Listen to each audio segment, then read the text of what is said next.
Okay, bago tayo magsimula, tayo ay dumako sa ating panalangin. Lahat ba ay maaaring yumuko? Okay. O Diyos, makapangyarihan sa lahat, Panginoon, gabayan niyo po kami sa aming gagawin sa araw na to. At Panginoon, sana po ay may matutunan kami sa tatalakayin sa araw na to. Okay, ngayon ang isang magandang araw, ikawalong baitang, pangkat St. Rafael. Ako nga po pala si Ginoong Michael Pakuhan, ang inyong magiging guro sa araw na to. Pero sa ngayon, ako ay magpapalit inyo bilang si Torante. Ngayon bago tayo magsimula sa ating talakayan, ako may hinandang mga alituntunin para sa online class.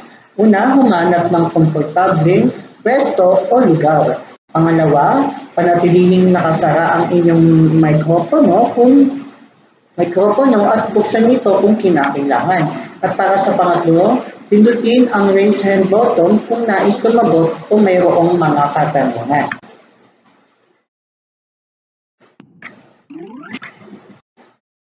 Ngayon naman, basahin na muna natin ang ating alituntunin para sa ating talakayan.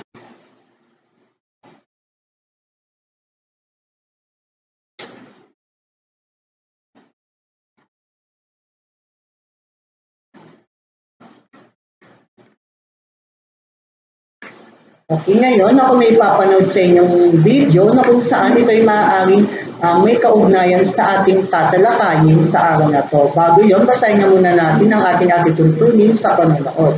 Una, huwag buksan ang mikropono kung hindi kinakailangan. Unawain ang pinapanood. Huwag gumawa ng ingay na maaaring makasagabal sa panonood.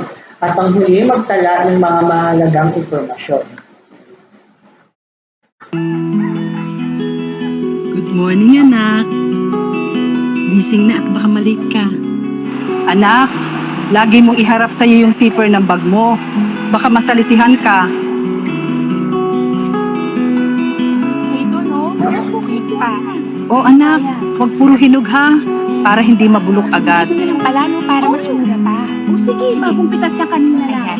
Suki mo na. Saan na ba yung susi ko? Ito ko lang nilagay yun ah. Gamitin ang mata, hindi ang bibig.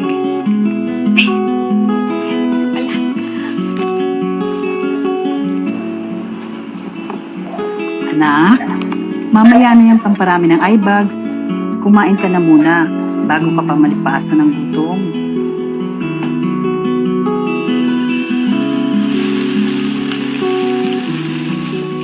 Anak, dagdagan mo pa ng sibuyas. Favorite natin yan eh.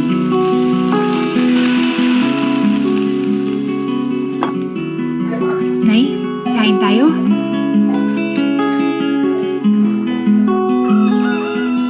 Morning, Mommy! Made your breakfast! Hey, come here, hug me, hug me.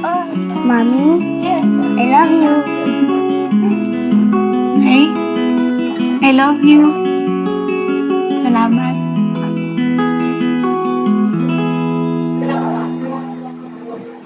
Okay, mula sa ating pinanood, may mga ilang katanungan ako. Una, ano ang ipinapahiwatig ng inyong pinanood na video? At pangalawa, ano ang iyong nahihinula sa iyong pinanood? At para naman sa huling katanungan, bakit kailangan nating bigyan pansin ang mga payo o bilin ayon sa ating pinanood? Okay, para naman sa ating talasalitaan, ako ay may nandang mga salita na kung saan ito ay maaaring makasagabal sa ating talakayan. Maaari ba muna natin basahin ang ating panuto? Piliin sa hanay B ang kasing kahulugan ng mga salitang nasa hanay A at gamitin ito sa pangungusap.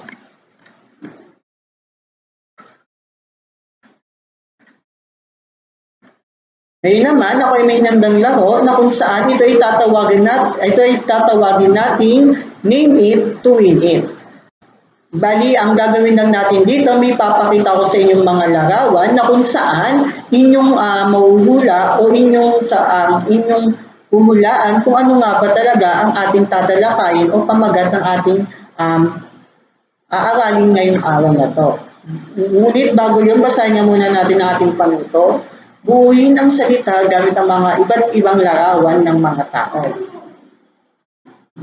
Kayo ay may 20 minuto lamang upang sagutin at isulat na lamang sa comment section ang inyong mga kasagutan. Okay, ngayon, ano kaya ang inyong mga nabuo?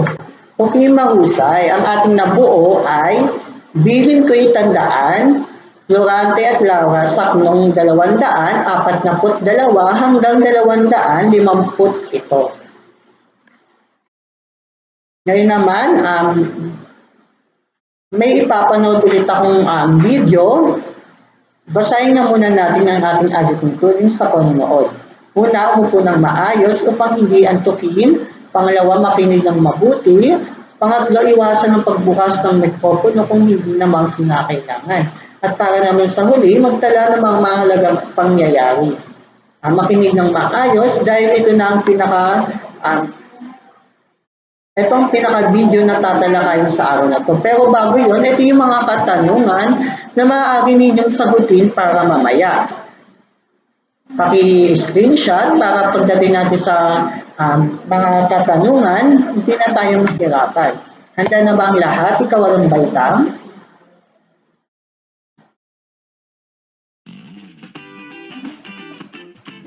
Ay mag-subscribe ka na sa aming share ang video ito nang makatulong. Saknong 242 hanggang 257. Ano pat sa bangis ng dusang bumugso, minamasarap kong mutok yaring puso, at nang ang kamandag na nakapupuno, sumamang dumaloy sa agos ng dugo. Sa unang saknong ng araling ito, dahil sa sobrang sakit ng nararamdaman ni Florante sa mga nararanasan niya, lalo na ang pagkamatay ng kanyang ina, ay parang gusto na niyang sumabog ang kanyang puso. Gusto na halos mawala ni Florante dahil halos hindi na niya kayang dalhin ang sakit ng kanyang. May 2 buwang hindi nakatikim, ako ng linamnam ng payapat aliw. Ikalawang sulat ni amay dumating, 10 ng sasakyang sumundo sa akin. Sa saknong na ito, sinasabing hindi nakapagpahinga sa mga nararanasang sakit ang puso ni Florante sa loob ng 2 buwan. Hindi man lang siya nakaranas ng kapayapaan ng damdamin, ni hindi niya malibang ang kanyang sarili. Sa pagkakataong ito ay dumating ang ikalawang sulat mula sa kanyang amang si Duque Briseyo kasama ang sasakyang susundo sa kanya mula Atenas pabalik ng Albania. Saad sa kalatas ay biglang lumulan at ako'y umuwi sa Albanyang bayan. Sa aking maestro nang nagpaalam, ani ay Florante, bilin ko'y tandaan. Sa saknong na ito ay sinasabi kung ano ang liham na natanggap ni Florante mula sa kanyang ama. Sa pagsunod sa sulat ni Duque Briseyo ay agad na sumakay si Florante sa sakyang ipinadala ng kanyang ama at umuwi sa Albania. Nagpaalam si Florante sa kanyang gurong si Antenor. Nagbigay ng ilang mga habilin ang kanyang gurong si Antenor na nagsasabing pakatandaan ito ni Florante. Huwag malilingat, pag-ingatan mo ang higanting handa ng Konde Adolfo, pailag-ilagang parang basilisko, sukat na ang titig ng matay sa iyo. Unang habilin ng guro na si Antenor kay Florante ay mag-ingat daw si Florante kay Adolfo sa paghihiganti nito. Inilarawang isang basilisko ni Gurong Antenor si Adolfo na ang paningin at hininga ay nakamamatay. Nangangahulugan nito na mamatigan siyang lagi ni Adolfo upang makuha ang pagkakataong makapaghiganti na ang mga hininga o mga pananalita nitong si Adolfo ay laban sa kanya. Ito ang mga katangian ng basilisko na inihahalin tulad kay Adolfo. Kung ang isalubong sa iyong pagdating ay masayang mukha't may pakitang giliw, lalong pag-ingatat, kaaway na malihim, siyang isa-isip nakakabakahin. Sinabi ni Antinor kay Florante na kung sasalubungin siya ni Adolfo ng masaya o magiliw, lalo itong mag-ingat dahil lubhang malihim itong si Adolfo. Lagi lang daw isipin ni Florante iyon dahil malamang ay humahanap lang ng tamang pagkakataon itong si Adolfo at pawang pakitang tao lamang kung ito ay magiging mabuti kay Florante. Tapu at huwag kang magpapahalata. Parok mo ang lalim ng kaniyang nasa. Ang sasanda tahi, lihim na ihanda nang may ipagtanggol sa araw ng digma. Sa saknong na ito ay sinabi ni Gurong Antinor kay Florante na huwag siyang magpapahalata na alam niya ang masamang nasa nitong si Adolfo. Maganda lamang daw itong si Florante ng lihim sa nagbabadyang nalalapit na digmaan. Sa mawi kay ito, luhay bumalisbis at ako'y niyakap na pinakahigpit. Huling tagubilin, bunso'y katitiis at hihintayin ka ng maraming sakit. Nang matapos ang mga habilin ni Gurong Antinor kay Florante ay naiyak siya. Niyakap siya ng mahigpit ng Gurong si Antinor, tanda ng kanyang pagmamahal bilang tumatayong ikalawang magulang o amain sa ilang taong pag-aaral ni Florante sa Atenas. Bilang huling tagubilin ay sinabi ni Gurong Antinor na magpakatatag at maganda itong si Florante dahil malaki ang naghihintay sa kanyang mga panganib at hirap. At mumulan mo na ang pakikilaban sa mundong bayaning punong kaliluhan, hindi na natapos at sa kalumbayan pinigil ang dila, siyang nagsasaysay. Sa pagpapatuloy pa ni Gurong Antinor, sinabi niyang iyon na ang simula ng pakikipaglaban ni Florante sa kanyang mundong ginagalawan na puno ng kataksilan at pakitang tao. Sinasabi ito ni Gurong si Antinor dala ang kalungkutan kay Florante. Maya-maya ay nahinto sa pagsasalita si Gurong Antinor. Nagkabitiw kaming malumbay kapwa, tanang kaeskwela, matay lumuluha. Si Menandro'y labis ang pagdaralita, palibhasa'y tapat na kapwa bata. Nagkahiwalay sina Florante at Gurong Antinor ng parehong malungkot. Ang mga kamag-aral ni Florante ay umiiyak din dahil sa kanilang pagwawalay. Isa din sa pinakamalungkot sa kanila ay si Menandro dahil siya ang pinakamatalik na kaibigan ni Florante na naging tapat sa kanya. Sa pagkakalapat ng balikat namin ng mutyang katotoy, di bumitiw-bitiw hanggang tinulutang sumama sa akin ng aming maestrong kaniyang amain. Sa saknong na ito ay sinasabing nang magkayakap si Menandro at Florante ay halos ayaw bumitiw sa pagkakayakap nitong si Menandro. Ito ay dahil hindi niya kayang mawalay sa kanyang pinakamamahal na kaibigang si Florante. Kaya naman pinayagan si Menandrong sumama kay Florante ni Gurong Antinor na amain nito. Yaong paalamay, ano pat natapos sa pagsasaliwan ng madlang himutok at sa kaingayay hulo ng adyos, ang buntong hininga ay nakikisagot. Natapos ang pagpapaalaman nila at halos lahat ay malungkot sa pag-alis ni Florante. Halos lahat ng mga nandoon, ang mga kamag-aral at sina Gurong Antinor ay sabay-sabay na nagsasalita ng pamamaalam kay Florante nang aalis na sila kasama si Menandro. Naging malungkot at puno ang luha ng kanilang paghihiwalay. Magpahanggang daong ay nagsipatnubay ang aking maestro't kasamang iiwan. Humihip ang hangit, agad na hiwalay. Sa Pasig, Atenas, ang aming sasakyan.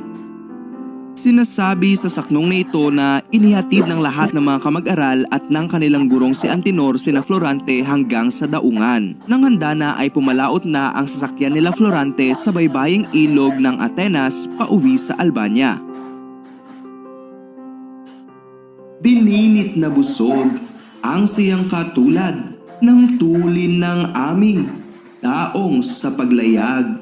Kaya di naglaon pa ako'y yumapak sa dalampasigan ng Albanyang syudad. Inilarawan sa saknong na ito ang sasakyan nila Florante na parang busog na bininit sa bilis. Dahil sa bilis ng kanilang sasakyan ay hindi nagtagal ang kanilang biyahe pauwing Albania. Pag-ahon ko'y agad nagtuloy sa kinta. Di humiwalay ang katotong sinta. Paghalik sa kamay ng poon kong ama, lumala ang sakit ng dahil kay ina. Pagkahinto ng sasakyan ay agad na umahon sina Florante sa daungan. Hindi humihiwalay ang kanyang mahal na kaibigang si Minandro. Inabangan siya ng kanyang amang si Duque Briseyo. Nang makita ang ama ay hinalikan ni Florante ang kamay nito. Maya-maya ay muling naalala ni Florante ang sakit ng pagkawala ng kanyang ina. Nagdurugong muli ang sugat ng puso. Humigit sa una ang dusang bumubugso. Mawikang kasunod ng luhang tumulo ay ama kasabay ng bating ay bunso. Sinasabi sa saknong na ito na nagdurugong muli ang puso ni Florante nang maalala ang ina. Ito ay mas matindi pa sa sakit na nararamdaman niya noong nabalitaan niya ang pagpanaw ng kanyang ina. Umiyak siya ng umiyak sa ama. Sinabi ni Florante ang ay ama at sinabi ni Duque Briseyo ang ay bunso pagkatapos ni Florante. Ito ay nagpapakita na ang mag-ama ay nasa sobrang sakit na kalagayan.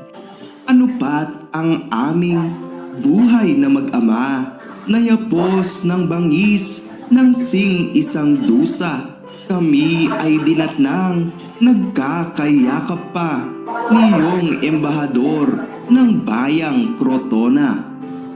Sinasabi ni Florante sa saknong na ito na ang buhay nilang mag-ama ay nabalot ng kalupitan ng kapalaran sa sakit na nararamdaman. Habang nakayakap na nagdadalamhati ang mag-ama ay dumating ang embahador ng bayang Crotona.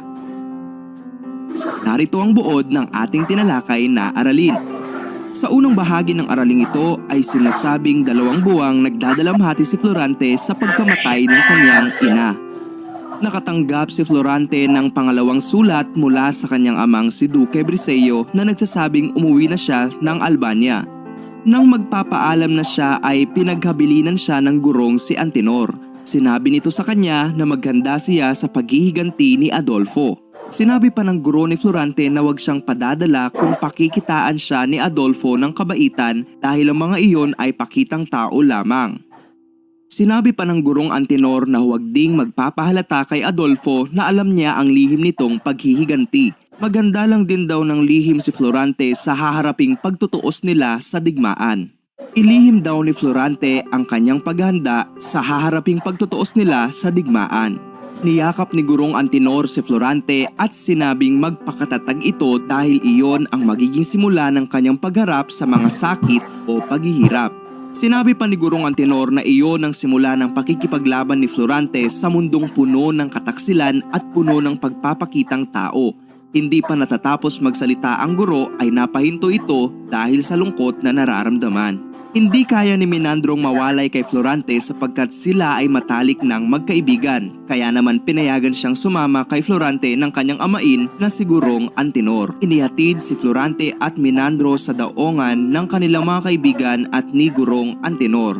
Ang lahat ay maingay sa pagpapaalamanan at lubhang nalulungkot sa paglisan ni Florante.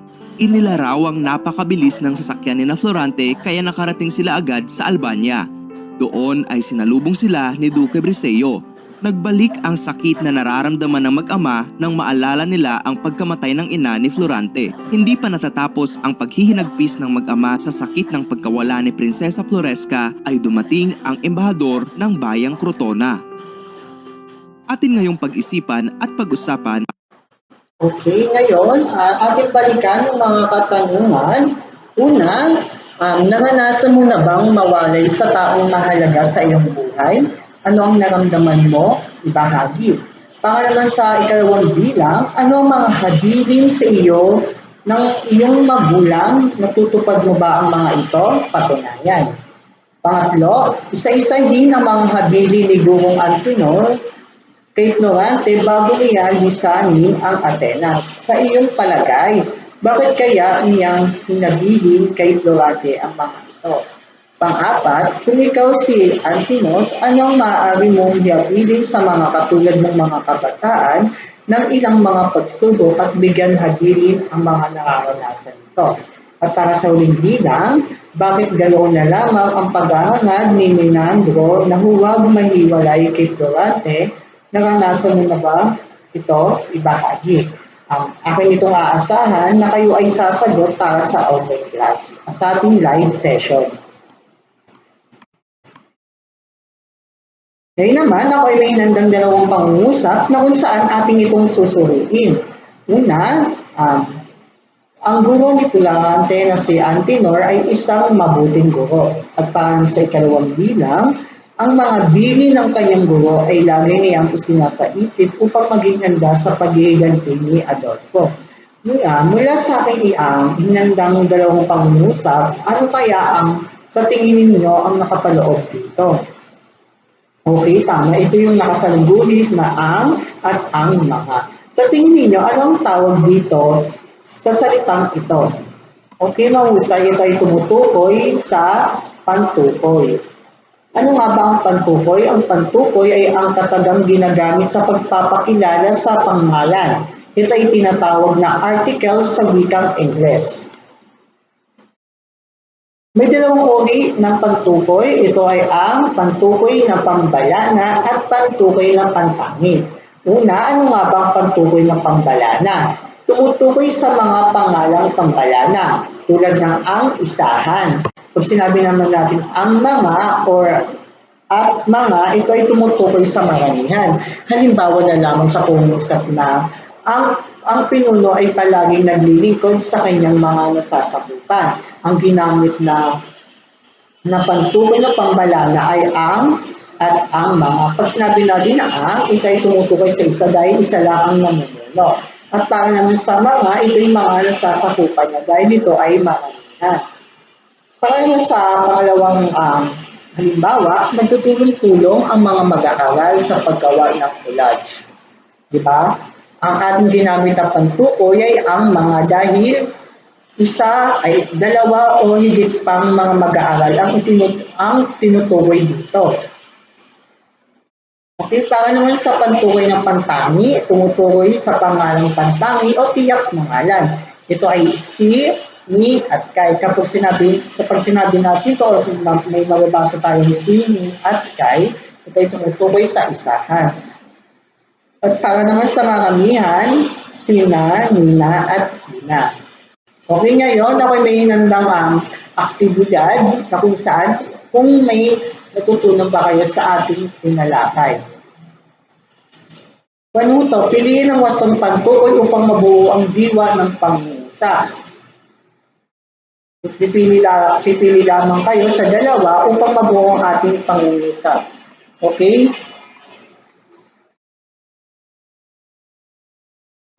Okay, para naman sa ating sunod na aktibidad, ako may handang mga larawan na kung saan ito'y nakapaloob dito tungkol sa ating pinanood. Tingnan nga natin kung may natutunan ba kayo. Basahin muna natin ang ating panuto. Ibigay ang pagkakasunod na saknong ayon sa pangyayari sa bilid ko'y tandaan. Okay, una, tama. Ito ay ang pang-apat. At para naman sunod na okay, yung pangatlo, tapos yung una, pangalawa, at ang huli ay ang yung panglima. Okay, para naman sa ating tutulong sa paggawa, iwasan ng pagbukas ng mikropono kung hindi naman kinakailangan. Makiisa sa gawain. At para naman sa pamantayan, nilalaman 10 puntos, originalidad 10 puntos, presentasyon 10 puntos, na may kabuuang 30 puntos. Okay, para sa ating pangkatang gawain, basahin muna natin ating panuto. Sumulat ng 3 payo o habilin ng mga taong malalapit sa iyo at ipaliwanag ito. Okay, ngayon samahan natin si Florante na maglakbay upang ihatid sa inyo ang mga papel na maaari ninyong pagsulatan ng bilin or habilin. Okay, para sa unang pangkat, ang inyong gagawin ay payo o bilin ng magulang. At para sa pangalawang pangkat, ito ay payo o bilin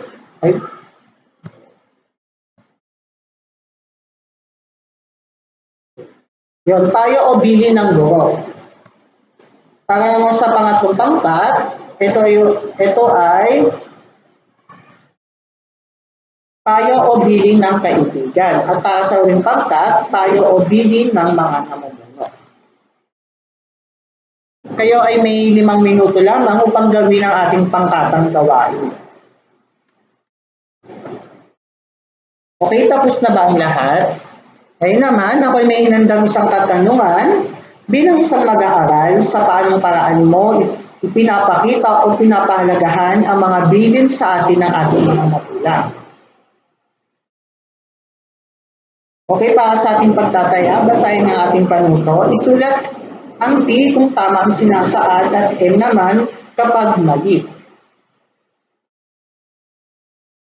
Para naman sa ating huling gawain, takdang aralin, gumawa ng 5 pangungusap gamit ang pangtukol. At para sa pangalawa, ibuod ang Florante at Lawa, bilin ko'y tanda.